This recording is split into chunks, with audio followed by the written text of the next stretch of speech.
In this week's bulletin, churches call for justice for Iraq's Christians. A new wave of persecution in China. And sharing faith with creativity. This is InFocus Christian News and Current Affairs. Hi, it's great you could join us. I'm Kent Kingston, and at the news desk is Cybéle Coutet. Thanks for helping us out today, Cybéle. Not a problem. Happy to be here.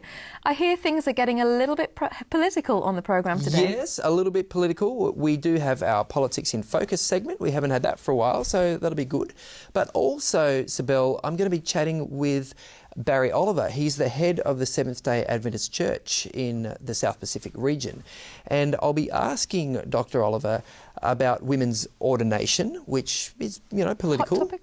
Yes, yep, yeah, definitely. a bit of a hot topic for Adventists right now. And I'll also be asking him how effectively the church is responding when complaints are made about child abuse. Well, we have heard a lot about that from other churches in the recent years, haven't we? Yeah, all those inquiries. Yeah, that's right. Tragically, yes, a lot of awful stories emerging from there. Yep. But before we get there, of course, it's news time. So I guess it's over to you, Cybéle. Thanks, Kent. The expulsion of Christians from the Iraqi city of Mosul has resulted in an international outpouring of concern and calls for the world's governments to take stronger action. The New South Wales Council of Churches says the persecution has gone on long enough and that the Australian government cannot stand by any longer. A number of Christian organisations are calling for Australia to increase its humanitarian intake of refugees and to offer Mosul's Christians a safe haven.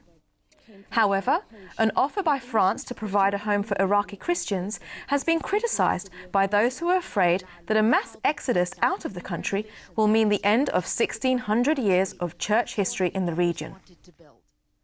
A tightening up of religious instruction policies in Victorian schools triggered a vocal reaction last week, with Christian groups saying the new arrangements could be a breach of human rights.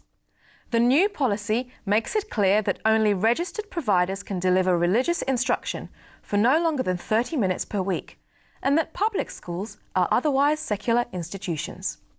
Victoria's Education Department responded to the outcry by Christian groups by clarifying that students would still be permitted to bring religious materials to school and initiate religious activities. But, according to the Salt Shakers campaign group, the Education Minister, Martin Dixon, has said his department will need to rewrite parts of the policy, which goes beyond the ministerial directive it's supposed to be based on. Many businesses in Australia and New Zealand reward their top-performing employees with a bonus, but a trip to a South Pacific island destination is not usually part of the package. In the case of health and wellbeing company Sanitarium, however, 11 employees were offered the opportunity to travel to tropical Samoa. It wasn't quite a holiday, though. The reward for work well done was more work. Painting market stalls, providing health and nutrition education, and delivering educational supplies to needy schools. Employees are nominated for living the values of Sanitarium, which are care, courage, integrity, humility and passion, and all of them represented that, and I think it just naturally comes forward when they're in a community and are able to help. The community service trip was organised in coordination with the Adventist Development and Relief Agency, or ADRA. Some observers are saying China's Christians are facing the worst wave of persecution since Mao Zedong's Cultural Revolution, but this time church buildings are being targeted. According to the Guardian newspaper, so far this year, more than 60 congregations in Zhejiang province have been told they need to demolish their church or remove the cross from their roof. A number of demolitions have already gone ahead. Both Catholic and Protestant churches have been targeted. Regional authorities say the crackdown is against so-called illegal structures, but the local Christians say the crackdown seems only to apply to churches. Christians in Nigeria are facing a new wave of violence, with a farming community attacked and a Catholic church in the city bombed. According to Release International, a number of people were killed and injured during the attack on the small farming community, and properties were burned, including the local church. terrorist group Boko Haram is also believed to be behind the bombing of a Catholic church in Kano, an attack that occurred as worshippers were leaving Sunday Mass. 5 people were killed. Churches are taking the lead in making peace 15 years after the official end of the civil war on the South Pacific island of Bougainville, a conflict that claimed the lives of up to 20,000 people.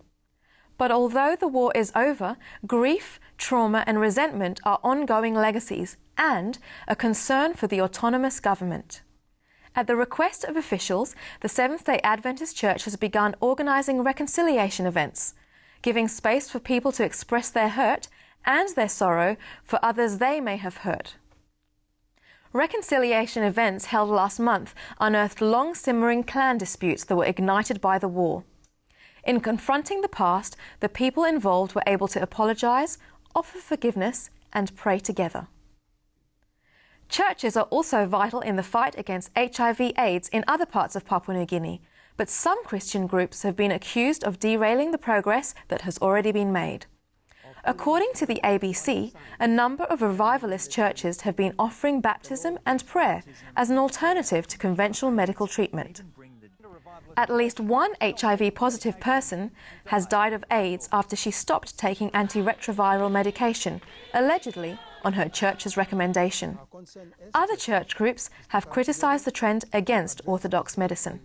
Obviously, our Christian belief does enhance the quality of life for those who have been infected by this disease, but it does not take away the fact that they need to still take the drug and live a healthy life.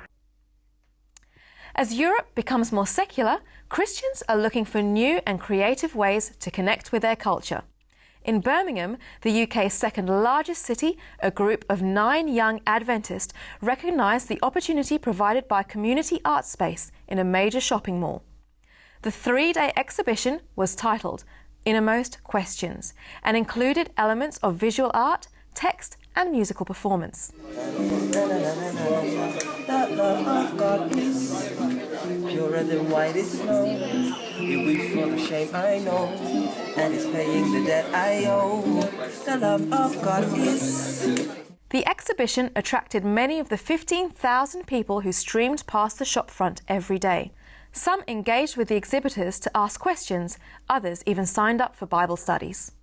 The organisers say Christians need to look for more opportunities to express their creativity and faith outside of the church building. Standing twice as tall as Rio's iconic Christ the Redeemer statue is a brand new replica of Solomon's Temple, now the largest religious structure in Brazil. At a cost of $300 million, the Universal Church of God now has a 10,000-seater building that will serve as its headquarters. According to Forbes magazine, the proportions of the temple are based on the original biblical measurements, and there's even an Ark of the Covenant covered in gold leaf inside the building. The new Solomon's Temple is the brainchild of the Neo-Pentecostal denomination's leader, Pastor Edir Macedo, who has publicly objected at being described as the richest religious leader in Brazil. He insists he is the richest pastor in the world. Well, that is just unbelievable. $300 million, and it's larger than the original Solomon's Temple. Yeah, I'm speechless. Well, I'm never really speechless, but I'm at least totally gobsmacked, and I honestly just don't know what to say about that story. I don't know how to react. Time for a program break, maybe? I think that's a good call. Record in Focus will be back in just a moment with Lyle Shelton and politics.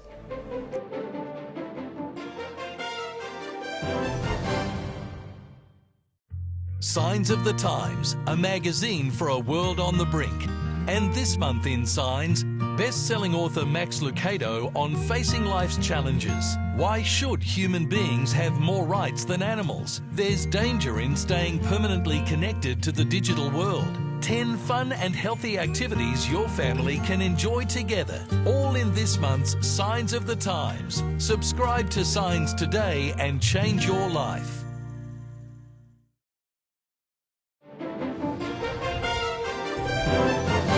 Hello, welcome back. And it's great to have Lyle Shelton with us from Canberra. It's been a long time, Lyle. Yeah, it's been a while, Kent. Good to be back, though. Now, Lyle, I understand that just last weekend, was it, you attended a rally focused on raising awareness of the plight of Christians in Iraq, particularly those who have fled Mosul. Is that right? Yeah, that's exactly right, Kent. Thousands of people packed Melbourne's Federation Square on Saturday afternoon in a show of solidarity to Christians in Iraq, that northern Iraq area, that the city of Mosul, which is the ancient biblical city of Nineveh, where hundreds of thousands of Christians have been driven out of their homes. And reports say that there's no Christians now left, having fled over the border into Kurdistan and places like France, taking people as refugees. Yeah, we heard a little bit about that on our news. Do you think, Lyle, it would be true to say that this is a unique moment for Australia to actually have a significant impact on the issue? I mean, what I mean is that, you know, in terms of our Security Council membership and also our hosting of the G20 meeting in Brisbane later this year.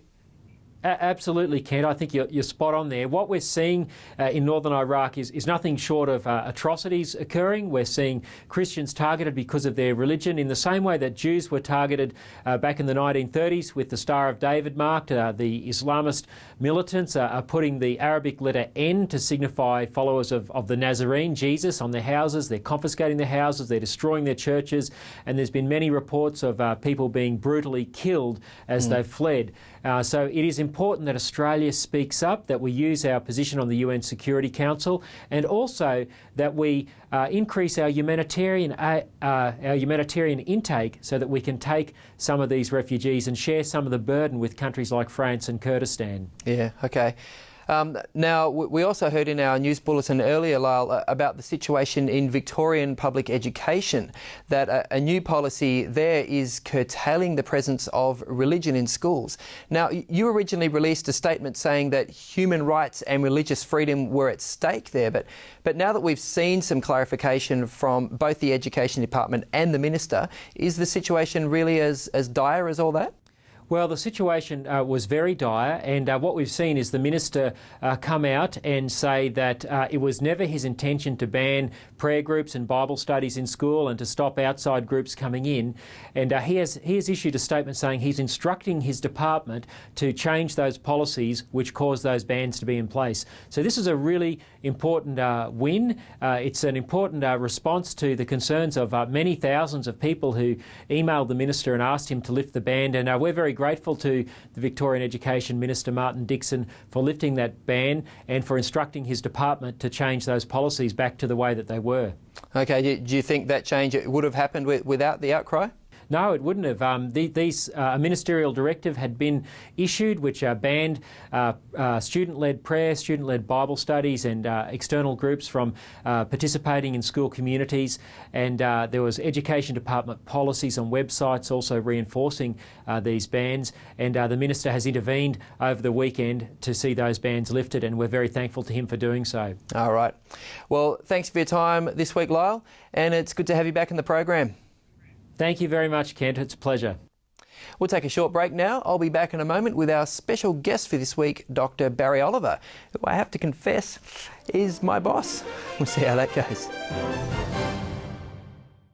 The media targets our goals with destructive messages. But is there an alternative? Yes, it's Gigi.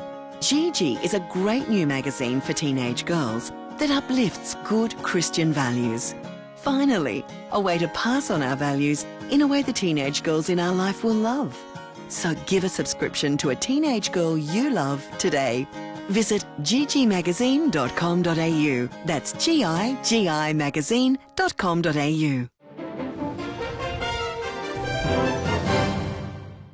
The South Pacific Division extends all the way from Perth in Western Australia all the way over to Pitcairn in the middle of the South Pacific Ocean. Now that's about 10,000 kilometres, about a quarter of the circumference of the Earth.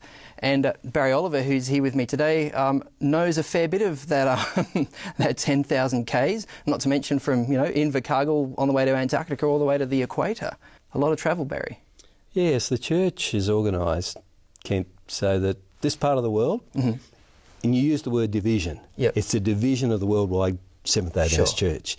And so we're the South Pacific. Yep. And so you've got 17 countries, and as you said, right across there. A lot of salt water, relatively small amount of land. And we met, of course, Barry, in Papua New Guinea when my parents were missionaries, and so were you. And do you have a sort of a special love for Papua New Guinea? I mean, it is probably where the bulk of the membership is in the South Pacific You were a lot Division, smaller then, Kent. I was a little smaller, yeah. Look, we do have a large proportion of our membership as a church in Papua New Guinea. It's very interesting on our actual church membership roll, and remembering that we only count adult baptised members on our church membership rolls. We have about 250,000 in Papua New Guinea. Okay. Census, however, census data tells us we could have up to 1 million people. Oh, wow. So 4 times, from quarter of a million to 1 million. Who actually affiliate with the church. Now, that will include a lot of children, young people, unbaptised people, or perhaps people who have aren't active in their membership but still regard themselves as Seventh-day Adventists. So, yeah, a lot of people. Yeah. I mean, Christianity generally has done really well in the Pacific Islands, hasn't it? I mean, about what, in the early 1900s or late 1800s, you had Christian missionaries bringing the gospel, and people were living in some pretty, extreme circumstances there. Well, it was actually earlier than that. Even earlier. It was really the beginning of the 19th century, the early 1800s, where Christian missionaries first started to arrive in the Pacific and made a fairly immediate impact, although, again, it grew over time. And the reason for that is traditionally the people of the Pacific were animists. So they had a very highly developed sense of the supernatural. Sure. And when Christianity came and the stories of Scripture and the intervention of the supernatural in the affairs of humankind, well, that appealed to the people very much. And then, of course, we had the school systems that grew, we had the health systems that grew, and all these things brought a lot of benefits to the people throughout the Pacific. The thing that surprises me, Barry, is that so far as the Seventh-day Adventist Church is concerned, even before the church got to the Pacific Islands, it was in Australia and New Zealand. And today there are, 55,000 Adventists in Australia? It's not a large church, really, but yet... a very widely spread school system, one of Australia's largest private hospitals, the sanitarium, health and wellbeing, makes a market leader, in breakfast here. How has that happened? It's very interesting, Kent, because one of the distinguishing hallmarks of the Seventh-day Adventist Church is we have a very interesting philosophy of human beings. We regard the human being as a holistic person, body, mind, spirit, social interaction. And so out of that philosophy of holism grows our interest in health, for example. And we've long been known as people who don't smoke, don't do this, don't do that. I prefer to see very it negative, in a more positive light of promoting good, solid principles of health. It grows out of our philosophy. Then when you come to education, the development of the mind, it grows again out of our holistic philosophy. And so not only do we have what probably is the most widespread health system in terms of hospitals and clinics, etc., in the world, in terms of the Protestant churches, but also the most widespread education system in terms of Protestant churches as well. And that comes from, as you said, a relatively small denomination, which is very interesting. Sort of, punching above its weight a bit, isn't it? I guess that the other thing, you look at body and spirit, and the Adventist Church has certainly rejected the idea, that the body is evil and the spirit is good, that sort of dualistic thing. Some churches have had a lot of issues when it comes to sexuality in looking at dualism, and we've seen some just atrocious stories come out of, the Royal Commission into how child abuse has been handled and other various inquiries around Australia. Are we going to see some stories coming out of Adventist institutions? Look, tragically, the Adventist Church is not immune. We have some stories in our background which are very, very shameful. We have endeavoured to put in place systems and processes which both assist the victims who have suffered through these things, and also to ensure that these things don't happen again or don't continue. And so we have a whole mechanism called Adventist Support, which for over 20 years now has operated both to assist victims and to give them the support that they need, but also to assist those who are, well, not to assist, but to endeavour to prevent this kind of thing happening in the church. So we've carried on education programs. And I'm glad to say we have had quite a range of systems in place, but we still need to do more. And I dare say that there will be stories in the media unfortunately, that come from the Adventist Church as well. Obviously, there's no way of preventing this sort of thing from happening. I think that's understood. But how confident are you that if an allegation was to come up, that the church policies as they stand would be adequate to deal with that complaint in a way that we can see that natural justice has been done and compassion is a part of it? Kent, I believe we're in a very good place. And again, I take my hat off to those who 20 years ago, 15 years ago were working through these issues. That is not to say we've reached perfection. I think we can always grow, we can always learn, and we have every intention of doing that. I am glad to say that to my knowledge we have not attempted to sweep any of these instances under the mat. We've always had a very strict policy, particularly when it comes to clergy and their interaction with members of the opposite sex, for example. And also, certainly, if anyone was to become involved in any kind of situation such as you've described, they would be disciplined and very severely disciplined. And that's been part of our culture and continues to be to this very day. That's good to hear. Tough topic. I want to change tack a bit now, Barry. I've been to the library and I picked this up. What's that, Kent? This is a PhD by Barry Oliver about organising the Adventist Church for mission. Like, you talk a lot about this. I mean, the Adventist Church, as you pointed out, is a worldwide church. It's not on a congregational model, where each church sort of looks after their own affairs. You were looking at these issues in this PhD, and I can't promise I've read it cover to cover. Oh, Kent. Yet. It's not very fabulous. What did you mean in your PhD where you said the church is organised for mission, and perhaps you suggest it could be organised better for mission? Look, any organisation operates on the basis of a mission statement. You go to just about any organisation you like. Unless an organisation knows why it exists, what's the point of its existence? The same is true for any church organisation. We have to know why we exist, what is it that distinguishes us, gives us that differentiation, that gives reason for our existence, and then we need to go for it. And so it is true with the Adventist Church.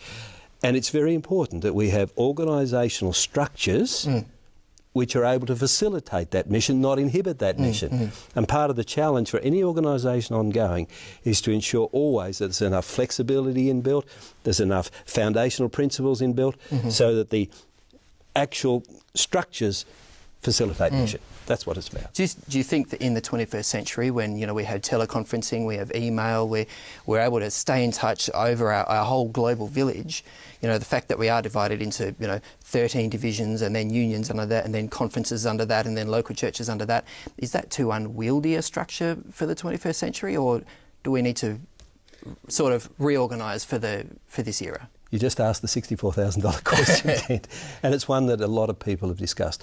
Really, I think we have to ensure, as any organisation has to ensure, that they have enough flexibility, they have enough ability, if you like, to flex as conditions change. Now, we haven't done that as well as we could. I'll be quite up front in saying that. I think we could be doing better. We here in this part of the world, in our church, back in the year 2000, we made a lot of changes. We reduced our administrative structure quite considerably. I think we could do more now, but that's a challenge, because whenever you've got a constituency-based organisation, as ours is, people as in church members are voting their leaders in and helping set the direction, people invest themselves in the structures that they set up. People are employed within those structures. And it's always challenging to make changes. Anyone who tries to make changes in anything knows. There's certain inertia built into the status quo, isn't there? Exactly. And that's the case with our organisation, as it would be with any kind of organisation. One issue that the World Church is looking at right now, which is very controversial, is whether the church should fully ordain women pastors. And that is controversial, and there's a lot of different opinions there. It's a large church. People are talking about unity versus diversity. Do you care to be prophetic and tell us what's going to be happening perhaps next year when the World Church meets and discusses this issue? Not sure I'm qualified to be prophetic, Kent, but I'll try. Of course, the Adventist Church is one of the slowest moving churches in this regard. Many other churches are ordaining men and women. And of course, we are ordaining men and women as deacons, as local church elders. We have not yet commenced to ordain women particularly as church pastors for the global church, because we are a global church.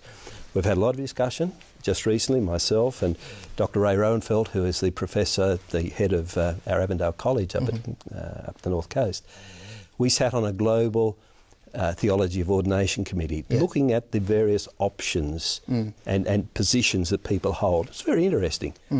At the end of the day, when the final survey was taken among those who are part of this committee, a large number actually felt as though we should move ahead in one way or another in recognising men and women as ordained pastors. Even if it's a matter of letting individual areas of the world church make their own decisions. I think that's the way forward. I think that is the way forward, to allow some diversity in order to maintain unity as we move forward.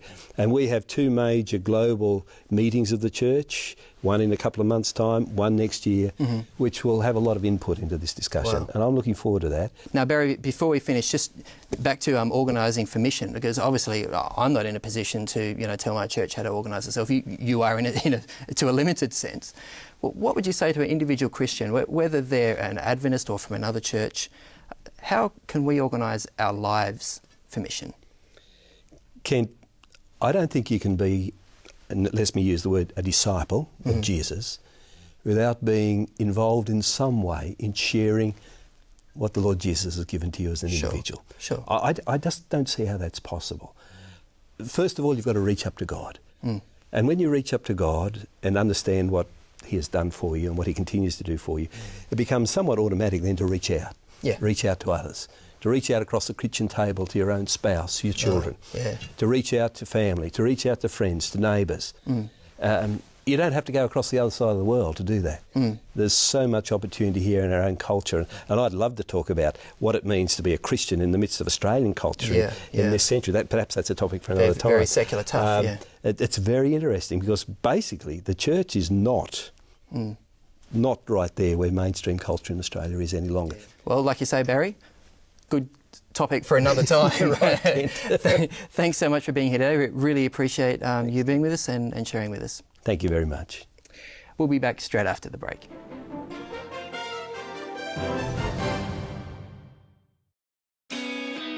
Planning your future can be a daunting task. What you want to do, who you want to be, and the road ahead can often be unpredictable. No one really knows what the future holds. Avondale. It's education designed for life.